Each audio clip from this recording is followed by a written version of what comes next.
बिगड़ गइलो हो बिगड़ गइलो नचनिया के फेरा में पड़ गइलो। भोजपुरी एक्ट्रेस माही श्रीवास्तव इन दिनों एक से बढ़कर एक म्यूजिक वीडियो एल्बम के गानों में अलग अलग अंदाज में परफॉर्मेंस करके अपने फैंस व ऑडियंस को खूब दीवाना बना रही है।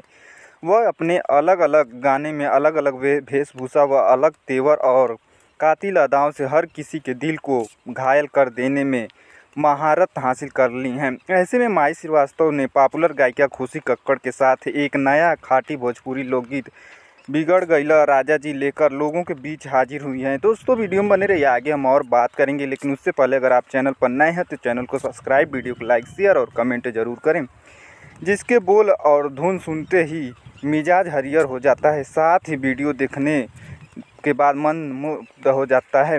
यह लोकगीत बिगड़ गइला राजा जी वर्ल्ड वाइड रिकॉर्ड्स भोजपुरी के ऑफिशियल यूट्यूब चैनल पर देखा व सुना जा सकता है।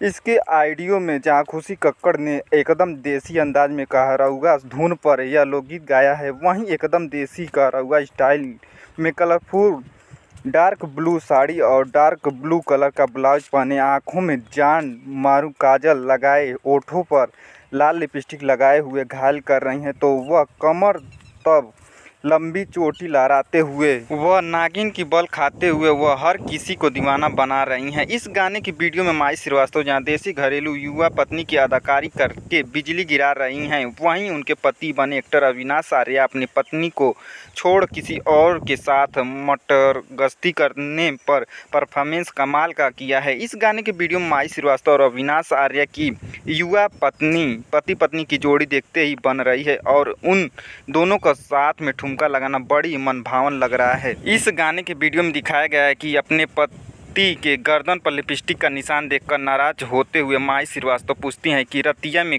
कहाँ तू चली जाला छिप के, लागल रहे लदागी राजा जी लिप के, केकर नजरी में तू गड़ गइला हो तो गड़ गइला, बिगड़ गइला हो बिगड़ गइला, नचनिया के फेरा में पड़ गइला।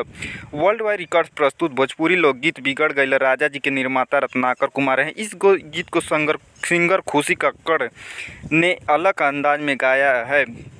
वहीं इसके वीडियो में माही श्रीवास्तव देसी स्टाइल में गर्दा उड़ा रहे हैं। इस गाने के गीतकार रमन बिहारी ने लिखा है, जबकि संगीतकार टिंकू तूफान केसरी ने मधुर संगीत दिया। दोस्तों पूरा वीडियो देखने के लिए धन्यवाद। मिलते हैं अगले वीडियो में, तब तक के लिए जय हिंद जय भारत।